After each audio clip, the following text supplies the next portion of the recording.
Welcome to public TV news బులెటిన్ల ముందుగా headlines. Blast తర్వాత సహాయ పనుల్లో ప్రభుత్వ నిర్లక్ష్యం మాజీ CM YS Jagan.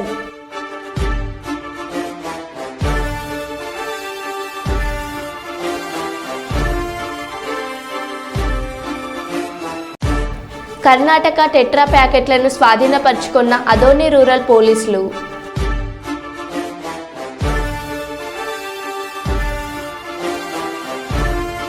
మాదాపూర్లోని N convention కూల్చివేత.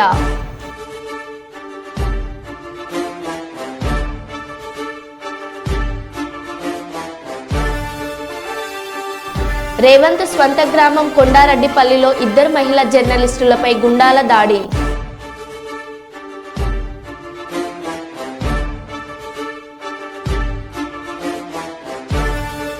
ఆత్మకూరులో రైతుల పోరు, రైతులతో కలిసి ధర్నాలో బైఠాయించిన మాజీ ఎమ్మెల్యే చల్ల ధర్మారెడ్డి.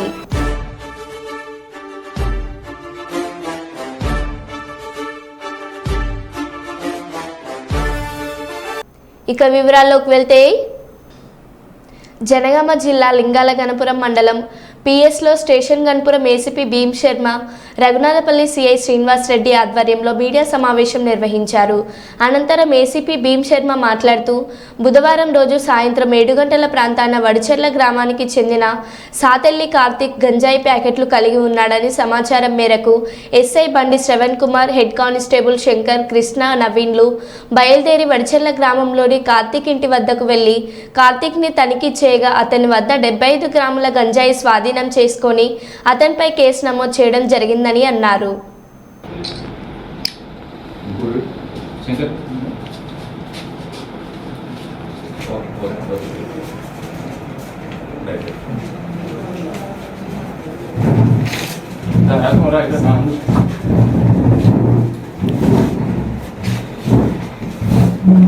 ఇద్దరు ముగ్గురు మంచి పట్టుకుంటా క్యూడు అక్కడే అయిపోయింది. ఏం చేస్తారు చెప్పు, ఏం జరిగిందో క్లియర్గా చెప్పు, గట్టిగా చెప్పు ఏం జరిగిందో. గంజా దొరికింది సార్, తాగుకుంటున్నా సార్. హైదరాబాద్ నుంచి నిన్న వచ్చింది సార్, 2 రోజులు అయింది సార్. చేతిలో కొంచెం గంజా దొరికింది సార్.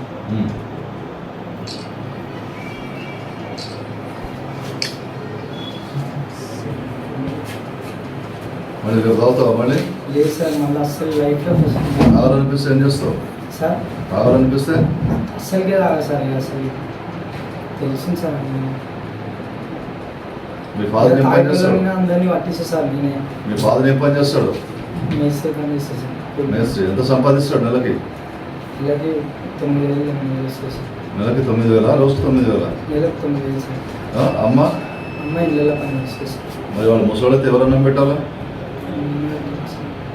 నేను అనువా? నేనే పెట్టాను సార్. నేనే పెట్టాను సార్. మరి ఆ బుద్ధి లేదా? మరి వాళ్ళు నీకు 20 సంవత్సరాలు అన్నం పెట్టారు కదా, బట్టలు ఉంచారు కదా, మరి వాళ్ళకి నువ్వు 10 ఏళ్ళన్నా పెట్టాలని అవుతా? మరి ఇట్లా వేస్తే ఏం పెడతావు?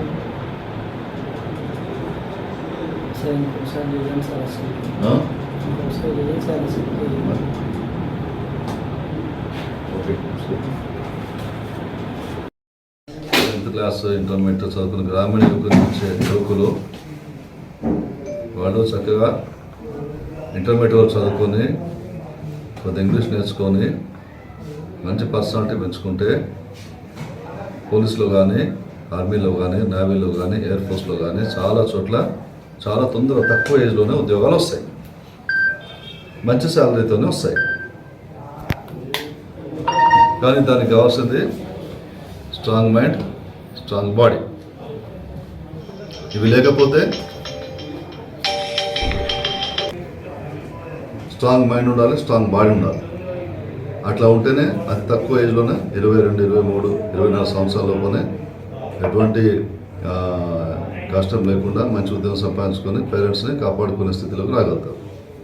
అది మర్చిపోయి డబ్బులుంటే గంజాయి తాగుతాను, ఇంకేదో తాగుతానంటే ఇట్లాంటి వాళ్ళను ఎక్స్ప్లాయిట్ చేసి గంజాయి ఇప్పించి బిజినెస్ చేసి డబ్బులు సంపాదించుకునే క్రిమినల్స్ చాలామంది అన్ని చోట్ల తయారవుతున్నారు. ప్రజలు ముఖ్యంగా తల్లిదండ్రులు దీనిపైన అప్రమత్తంగా ఉండాలి. ఇప్పుడు మనం చెప్పిన మాటలు ప్రతి ఇంట్లో ప్రతి తల్లికి తండ్రికి కూడా తెలియాలి. సాయంత్రం 6 దాటితే వాళ్ళ పిల్లలు ఎక్కడున్నారు, ఏం చేస్తున్నారు, ఎవరితో ఉన్నారు, ఏం చదువుతున్నాడు, ఏం చేస్తున్నాడు అనేది తెలుసుకుంటూ ఉండాలి. ఇది తల్లిదండ్రులకు పోలీస్ డిపార్ట్మెంట్ తరఫున మా యొక్క విజ్ఞప్తి. ఈరోజు కార్తీక్ అనే వ్యక్తి రఘునాథ్పల్లిలో లింగాల గన్పూర్లో అక్రమంగా గంజాయి పట్టుకొని తాగుతూ కొంత తన పొజిషన్లో ఉంచుకొని పోలీసులకు పట్టుబడ్డాడు. అతని విచారణలో అతనికి మరికొంతమంది ఈ గంజా సరఫరా చేసినట్టు తెలిసింది. అతనిపైన NDPS యాక్ట్ ప్రకారం కేసు నమోదు చేసి ఈరోజు కోర్టు పంపడం జరుగుతోంది. కాబట్టి అందరూ కూడా గమనించి ఈ గంజాయికి దూరంగా ఉండాల్సిందిగా పోలీస్ డిపార్ట్మెంట్ నుంచి మా యొక్క విజ్ఞప్తి. చెప్పినాను ఇంట్లో టీజీ ల్యాబ్ అని ఉంటుంది, యాంటీ నార్కోటిక్స్ బ్యూరో అని చెప్పి కొత్తగా తయారు చేస్తాం. దీనికోసం కొత్త ఒక డిపార్ట్మెంట్ పెట్టుకోవాల్సి నడుస్తున్నది. కాబట్టి మాకేం తెలియదు, ఇక్కడ రాగితే మాకేం తెలియదు అనుకోవద్దు. ఎక్కడ ఉన్నా కూడా పోలీసులకి అతి తక్కువ వ్యధులను దొరికిపోతారు. తర్వాత చాలా పరిణామాలు చాలా కష్టంగా ఉంటాయి. ఈ NDPS యాక్ట్లో ఉంటే దీనిపైన కాంప్రమైజ్ చేయటం కానీ లోకాలలో ముగించుకోవడం కానీ ఇవన్నీ కుదరవు. ఖచ్చితంగా శిక్ష పడాల్సిందే. అది కూడా 10 సంవత్సరాలు, 12 సంవత్సరాలు, 15 సంవత్సరాలు శిక్ష పడుతుంది. మరి జైల్లో నుండి బయటకు వచ్చేటప్పటికి అతనికి ఏమీ లేని స్థితిలో ఎంటీ పాకెట్స్తో ఎంటీ హ్యాండ్స్ అని ఉంటాడు. అది కుటుంబానికి చాలా దెబ్బ. మళ్ళీ తల్లిదండ్రులే పోషించాల్సి వస్తుంది.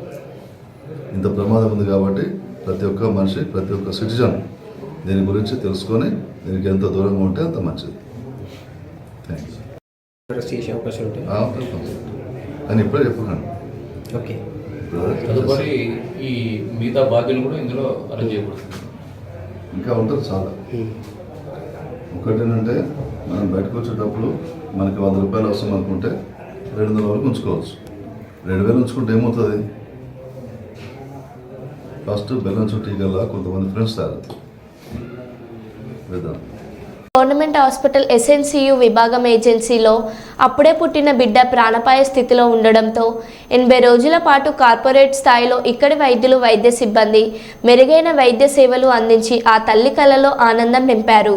చింతూరులో ఉన్న కమ్యూనిటీ హెల్త్ సెంటర్ నవజాతి శిశు కేంద్రంలో VR పురం మండలం దానపల్లి గ్రామానికి చెందిన అందెల సుభద్ర జూన్ 3న 7వ నెల గర్భిణీ నొప్పులు వస్తున్నాయని హాస్పిటల్కి రాగా మగబిడ్డను ప్రసవించడం జరిగింది. బిడ్డ పుట్టిన వెంటనే 7 నెలల ప్రసవం కారణంగా బిడ్డ బరువు సుమారు 0.936 గ్రాములు మాత్రమే ఉన్నది. వెంటనే సూపరింటెండెంట్ డాక్టర్ MB కోటిరెడ్డి గారు మరియు SNCU వైద్య సిబ్బంది ఆ బిడ్డను ప్రాణాపాయ స్థితిని గుర్తించారు. నెలలు పూర్తిగా నిండకపోవడంతో తల్లి గర్భంలో పూర్తిగా అవయవాల ఎదురుగల పూర్తిగా లేదని తెలిపారు. మెరుగైన వైద్యం కోసం భద్రాచలం లేదా ఖమ్మం తరలించాల్సిన పరిస్థితి ఉంటుందని వారికి తెలియపరచగా ఆ తల్లిదండ్రుల ఆర్థిక పరిస్థితి సరిగా లేకపోవడం వల్ల వాళ్ళు వెళ్ళడానికి నిరాకరించడం జరిగిందని తెలిపారు. డెలివరీ కోసం కొండారెడ్డి పేషెంట్ వాళ్ళు అక్కడ నుంచి జీడిగుప్ప నుంచి విఆర్పురం వెళ్ళారు. విఆర్పురం నుంచి పుత్తూరు పుట్టించారు. పుట్టిన పుత్తూరు ఉంటే ఆ పుట్టిన పుత్తోటి కోతులూట్లో భద్రాచలం రిఫర్ చేస్తే భద్రాచలం వెళ్ళము, మేము అంత స్తోమత లేదని చెప్పి వాళ్ళు మన హాస్పిటల్కి రిఫర్ చేయాలి. 108లో వచ్చిన గంట 2 గంటల్లో మనం జనవరి 7వ నెల అంటే లేబర్ పెన్స్లా కాదా, కాన్ఫిడెన్స్లో కాదా, వాటిని ఏమైనా తగ్గించగలమా, ఏమైనా పెంచగలమా, వారం 10 రోజులు ఏమైనా చేయగలమా అని చూస్తారు. కానీ అప్పుడు వచ్చే టైంకి మనకి ఆల్మోస్ట్ డెలివరీ స్టేజ్ ఉంది. దాన్ని ఆపడానికి కూడా మాకు కుదరలేదు. మాకు ఏం దాని వచ్చి అందువల్ల సేఫ్ నార్మల్ డెలివరీ చేశారు. డెలివరీ చేసిన తర్వాత బేబీ చూస్తే లెస్ దాన్ 1 kg ఉంది, 900 గ్రాములు గ్రామ్స్ ఉంది. అందువల్ల వాడు కూడా మేము చెప్పాము. ఎందుకంటే అంత తక్కువ బేబీని మా దగ్గర చేసేంత చేయలేమనే ఉద్దేశంతో ఉన్నా కూడా ఎందుకు పంపించలేదంట లేదని అయితే అందుకని ఆ ఉద్దేశం వాళ్ళు కూడా మేము రిక్వెస్ట్ చేశాము. హైయర్ సెంటర్కి ఇట్లా ఖమ్మం కానీ హైదరాబాద్ అక్కడ సెంటర్స్ పోతే ఇబ్బంది లేకుండా మంచిగా బతుకుతారని వాళ్ళకి మోపిల్లాడు కావాలని ఉంచుకున్నారు. కాబట్టి వెళ్తే బాగుంటుందని చెప్పడం జరిగింది. కానీ వాళ్ళకి ఆర్థిక స్తోమత ఎక్కువ లేకపోవడం వల్ల మీరు ఏదైనా ఇక్కడే చేయండి సార్ అని చెప్పి మాకు భరోసా ఇచ్చి ఈ SNCలో ఉంచారు. దాన్ని కంటిన్యూస్గా మానిటర్ చేస్తూ మా పీడియాట్రిషియన్ ఎస్ఎన్సీ డాక్టర్ ఉమర్ గారు ప్లస్ పర్టికులర్గా మా స్టాఫ్ వెరీ టాలెంటెడ్ స్టాఫ్ ఇక్కడ మా దగ్గర ఉన్నది. వాళ్ళు డెడికేటెడ్గా పనిచేస్తున్నారు. అందువల్లనే ఈ బేబీకి మధ్యలో ఏదైనా ఇన్ఫెక్షన్ కానీ ఏదైనా రాకుండా ప్లస్ ఆక్సిజన్ శాచురేషన్ తగ్గితే మళ్ళీ ఆక్సిజన్ పెట్టడం, ఎమ్మంటే డాక్టర్ని కలవటం, అటువంటి ఏది కావాలో అది చేయటం వల్ల ఈరోజు బేబీ 2.8 కేజెస్ ఉంది. 2.8 కేజీలు అటువంటి చాలా బాగా ఇచ్చినట్టు. అదే మనం ప్రైవేట్ సెటప్ హాస్పిటల్లో చేస్తే మనకి 4 to 5 lakhs గ్యారెంటీగా ఉంది. మరి అటువంటి సర్వీస్ ఇచ్చిన మా SNCU even though private partnership అయినా కూడా పీపీ యూనిట్ అయినా కూడా వీళ్ళు డాక్టర్ కానీ స్టాఫ్ కానీ అంకిత భావంతో పనిచేస్తూ మా హాస్పిటల్ స్టాఫ్ లాగానే వీళ్ళు ఉంటారు. ఏదైనా బతకకుండా కూడా మా దగ్గర కూడా పనిచేస్తూ ఉంటారు. అందువల్ల వాళ్ళకి ప్రత్యేకమైన ధన్యవాదాలు ఈ స్టాఫ్కి, డాక్టర్కి. ఈ విధమైన రిజల్ట్ ఇచ్చినందుకు మా హాస్పిటల్ కూడా అద్భుతమే. ఇటువంటి ఇన్సిడెంట్ జరగలేదు.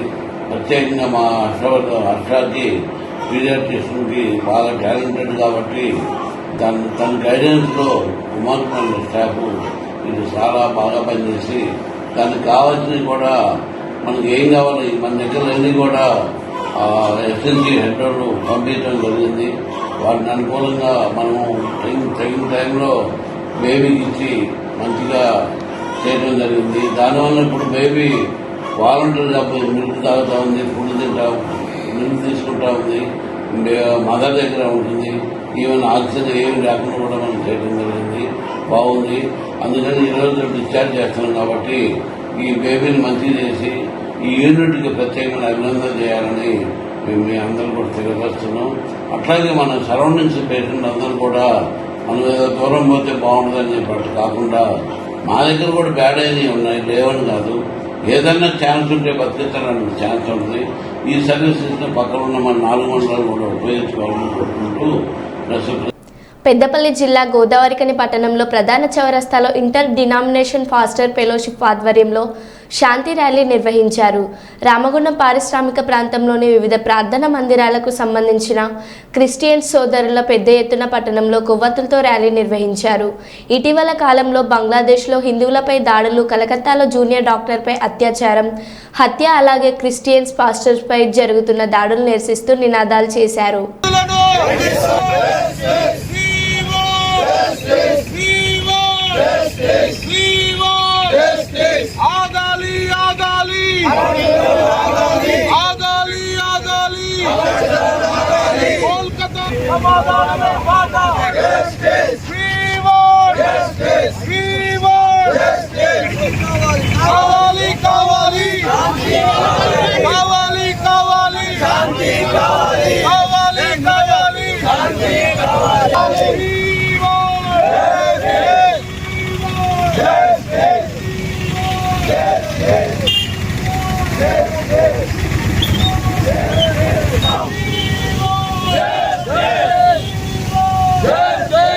సర్వోన్నతుడమైన దేవా, మీకు స్తోత్రాలు. చక్కటి సాయంకాల సమయములో మా దేశములో జరుగుతున్నటువంటి ప్రభు అగత్యాలన్నీ మీరు కోరినట్లుగా నా శాంతినే నేను ప్రకటిస్తున్నానని మీరు సెలవిచ్చారు.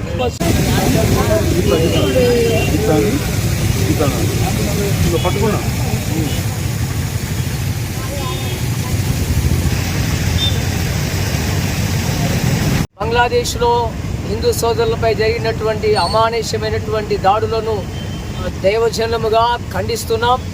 అదేవిధముగా మన దేశంలోని కోలకత్తా రాష్ట్రంలో వైద్యురాలైనటువంటి ఆ యొక్క స్త్రీపై చేసినటువంటి భయంకరమైన అఘాయిత్యాన్ని, అత్యాచారాన్ని తీవ్రంగా ఖండిస్తున్నాం. మహాత్మా గాంధీ గారు చెప్పినటువంటి అద్భుతమైన మాట ఏంటంటే, భారతదేశంలో ఒక స్త్రీ మధ్యరాత్రి ఒంటరిగా దిగినప్పుడు స్వాతంత్రం వచ్చిందని వారు చెప్పారు. కానీ గాంధీ మహాత్ముడు చెప్పినటువంటి ఆ స్వేచ్ఛ ఈ రోజున మన భారతదేశం సోదరి మనకు లేకుండా పోయింది కనుక తప్పకుండా భారతదేశంలో అధికారులు, నాయకులు ప్రతి ఒక్కరు కూడా భారతదేశంలో స్త్రీలందరికీ తగినటువంటి భద్రతను కల్పించాలని కోరుకుంటున్నాం.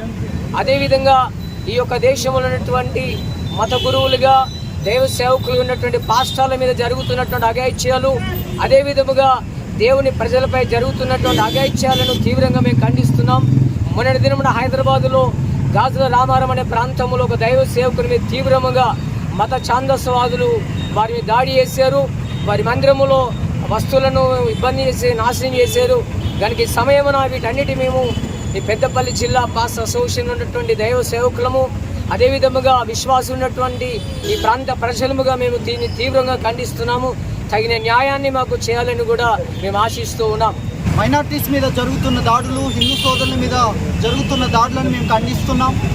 అలాగే కలకత్తాలో ట్రైనీ డాక్టర్ మీద జరిగిన దాడిని, మహిళల మీద జరుగుతున్న దాడులను మేము ఖండిస్తున్నాం. అలాగే ఈ దేశంలో కూడా మైనార్టీస్ మీద, క్రైస్తవుల మీద, పాస్టర్స్ మీద జరుగుతున్న దాడులను, హింసను మేము వ్యతిరేకిస్తున్నాం, ఖండిస్తున్నాం. ప్రజాస్వామ్యవాదులు, మానవతావాదులందరూ కూడా హింసను, ఈ విధమైన దాడులను ఖండించాలని కూడా మేము జ్ఞాపకం చేస్తున్నాం. లేదంటే ప్రకృతి విలయాన్ని ప్రజలు చూసి మరి ప్రపంచమంతా కూడా ప్రకృతి విలయానికి బలైపోయే పరిస్థితులు వస్తాయి. న్యాయము జరిగినప్పుడే, న్యాయము నీతి ఉన్నప్పుడే ప్రజలు శాంతిగా సమాధానముగా ఉంటారు. కాబట్టి దాడులన్నింటినీ మేము ఖండిస్తూ ఉన్నాం. దాడులు జరిగిన బాధిత కుటుంబాలకు దేవుడు న్యాయము జరిగించి వారి హృదయాల్లో శాంతిని కలిగించాలని కోరుకుంటున్నాం. కల్లూరు అర్బన్ 21వ వార్డు పార్థసారథి నగర్ పార్కులో స్పాటన్ గ్రీన్ సంస్థ వారి ఆధ్వర్యంలో మొక్కలు నాటే కార్యక్రమంలో భాష్యం స్కూల్ విద్యార్థులతో కలిసి మొక్కలు నాటిన పాణ్యం ఎమ్మెల్యే శ్రీమతి గౌరు చరితారెడ్డి.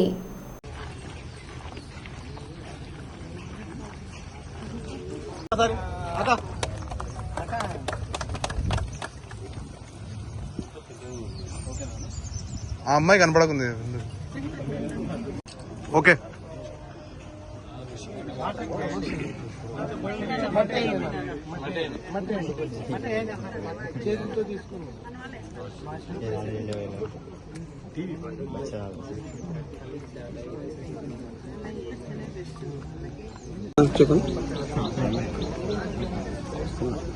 ఈరోజు స్పాటన్ కర్నూలు గ్రీన్ మూమెంట్ ఆధ్వర్యంలో ఈరోజు మొక్కలు నాటడం జరిగింది.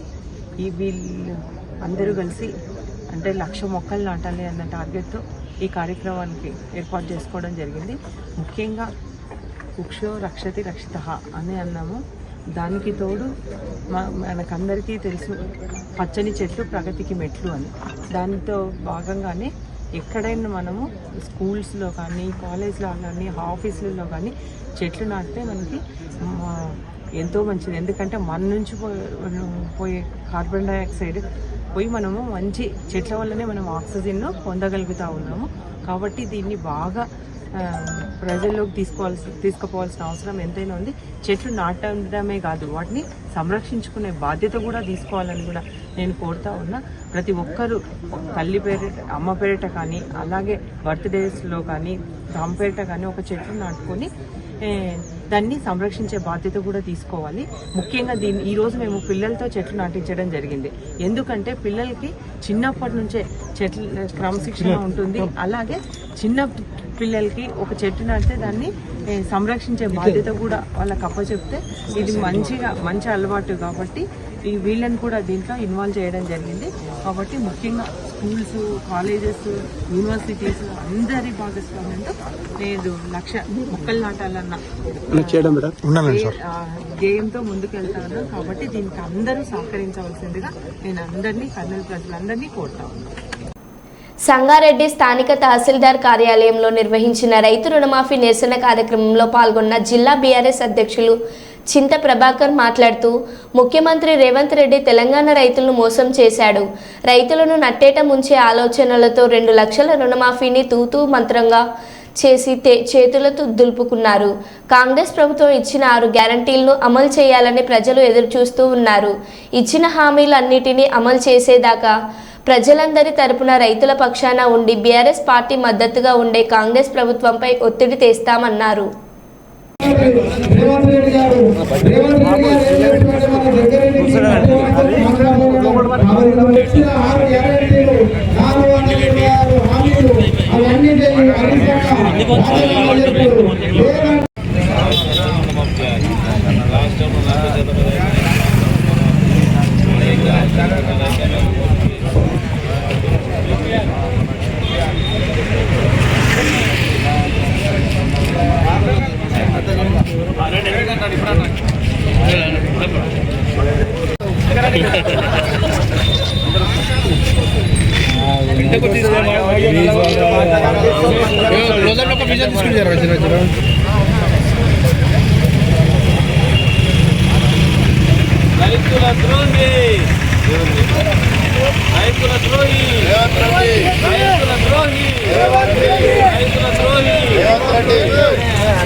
అబద్ధాలతో రేవంత్ రెడ్డి కాంగ్రెస్ ప్రభుత్వం రైతులకు నడ్డి విరిచి మోసం చేసినటువంటి పరిస్థితి ఈరోజు తెలంగాణ రాష్ట్రంలో దాపరించింది.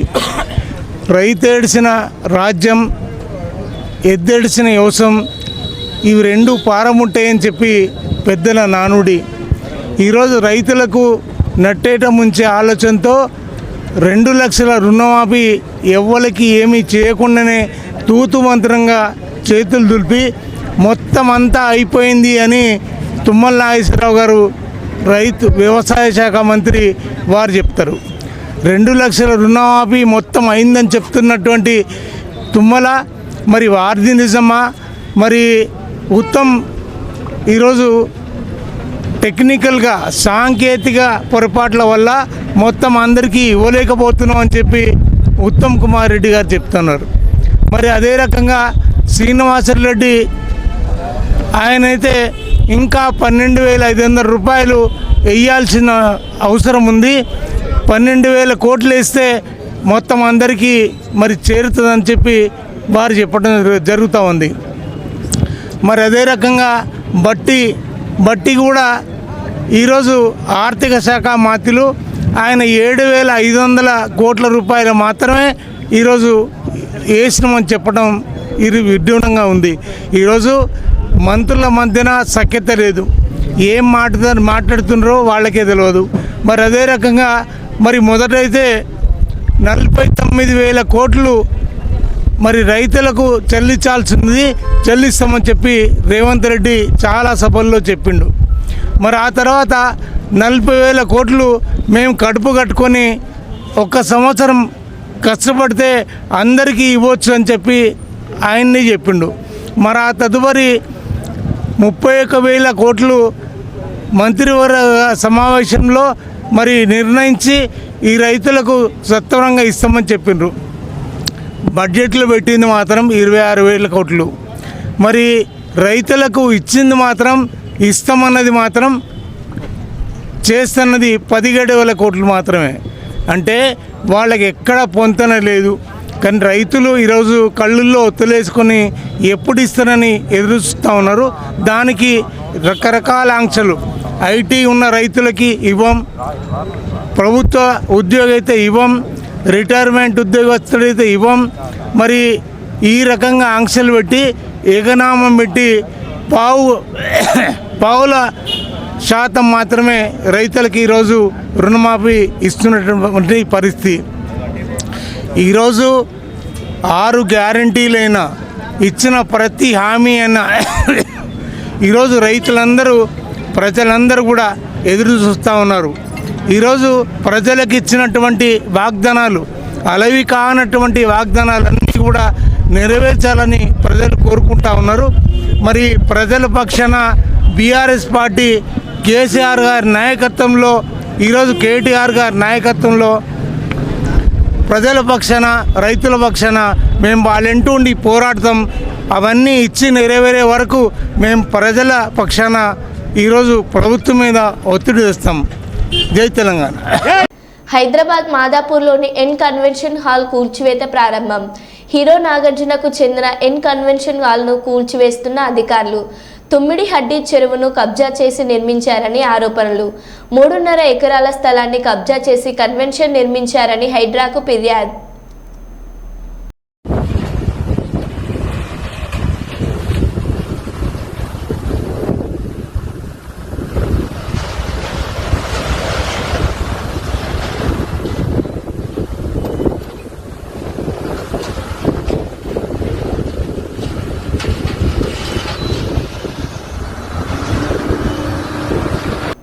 అనంతపురం కలెక్టరేట్లోని రెవెన్యూ భవన్లో శుక్రవారం టంగుటూరి ప్రకాశం పంతులు జయంతి వేడుకలు ఘనంగా నిర్వహించారు. ఈ కార్యక్రమంలో టంగుటూరి ప్రకాశం పంతులు చిత్రపటానికి పూలమాలలు వేసి జిల్లా ఇన్ఛార్జ్ కలెక్టర్ శివనారాయణ శర్మ ఘన నివాళులు అర్పించారు.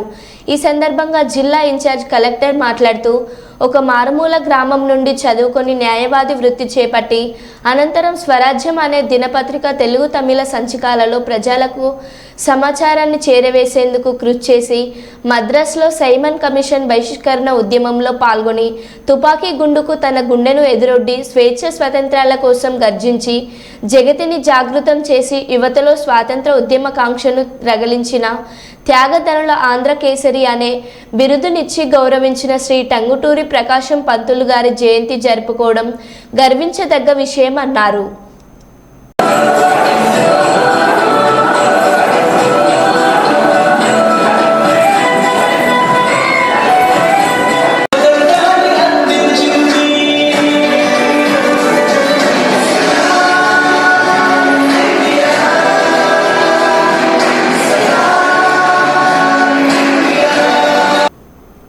మరో బులెటిన్లో మళ్ళీ కలుద్దాం. Stay tune.